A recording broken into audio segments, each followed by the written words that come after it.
So good morning, dear PGs. We are back with another area of nice to know areas in obstetrics, that is medical ethics in obstetrics. So what are the ethical practice one should follow while practicing medicine as such? It is nothing different in obstetrics. It is same, but since it is obstetrics series, so we are focusing in obstetrics. So, what are the principles? Now, one is beneficence. What does it imply? The practitioner should act in the best interest of the patient. The procedure provided should be with the intent of doing good to the patient. We all know that whatever we do should be in the best interest, and whatever we are suggesting to the patient or whatever procedures we are doing to the patient should always be good to the patient and do not provide any harm. And another is do no harm, non maleficence. That is, any procedure or any treatment you are providing to the patient should not harm the patient by any means of negligence or misconduct. So, everything we should be doing in the benefit of the patient. Autonomy. Another is autonomy. Now, patient has freedom of thought, intention, and action when making decisions regarding healthcare procedure, and for a patient to make a fully informed decision. So, patient has full right to make a decision whether that treatment is good or bad, and he will accept or not. That is actually an informed decision, and that should be respected by the service provider. He or she must understand all risks and benefits of the procedure and the likelihood of success. Whenever we are offering any treatment, like procedure or medicines or medical management, we all need to tell them the risk and benefits and allow the patient to do the rest. Practitioners need to provide sufficient information for them to make informed choice, and protection of persons with diminished or impaired autonomy should be there. Those who cannot give informed decision or informed choice cannot be done. In those cases, some other provision should be done who can take a better decision in for them.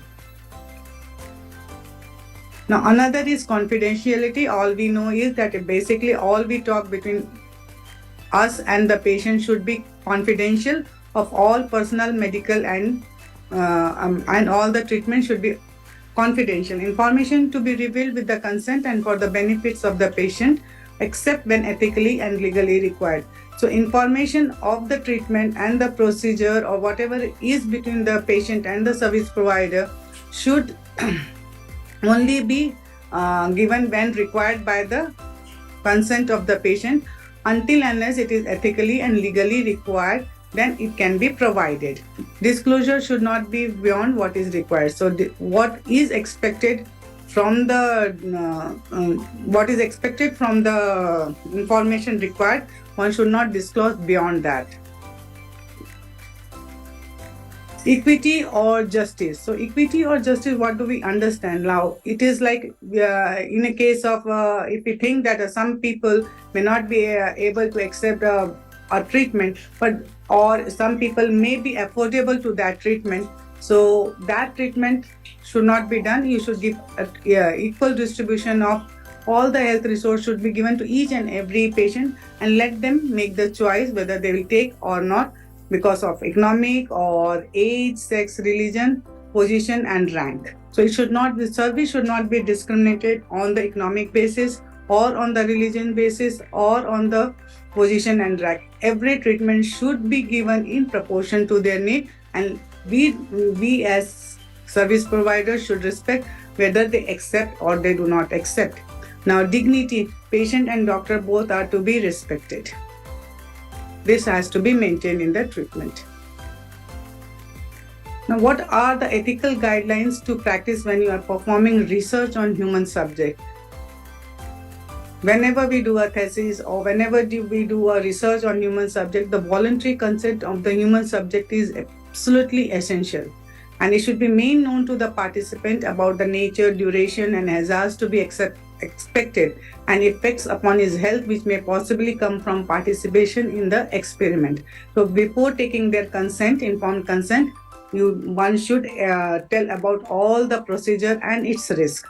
The duty and responsibility for ascertaining the quality of the consent rests upon each individual who initiates, directs, or engages in the experiment beneficence. So, the quality of consent, like how you motivate the patient. So there should be no motivation.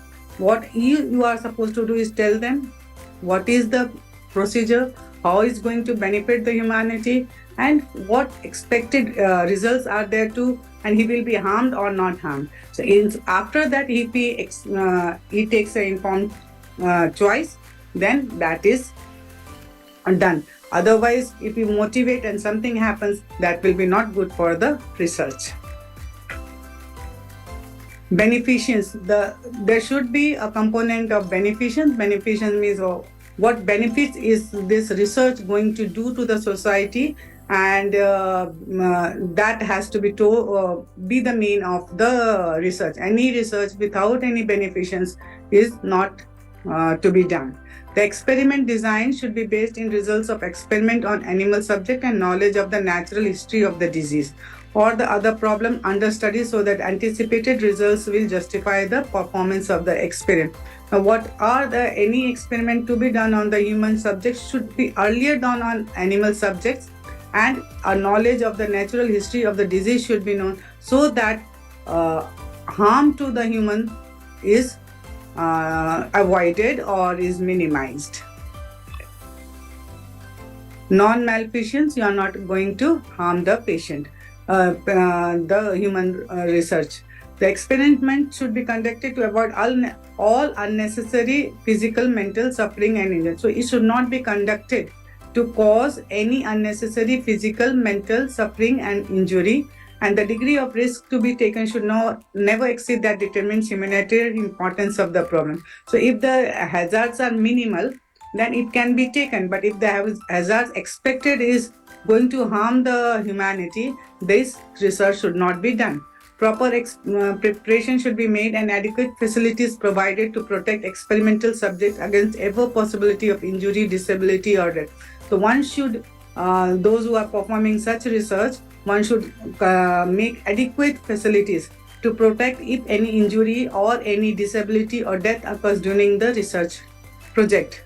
The experiment should be conducted only by scientifically qualified person, and highest degree of skill and care should be required through all stages of experiment.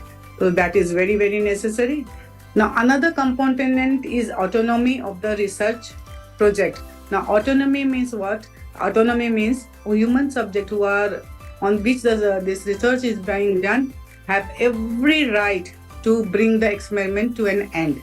So during the course of the experiment, the scientist in charge must be prepared to end the experiment at any stage if he believes that a continuation of experiment is likely to result in injury, disability or death. So the human subject has it right, and the experiment scientist also has a right to end the research if he thinks that this is going to cause injury, disability or death.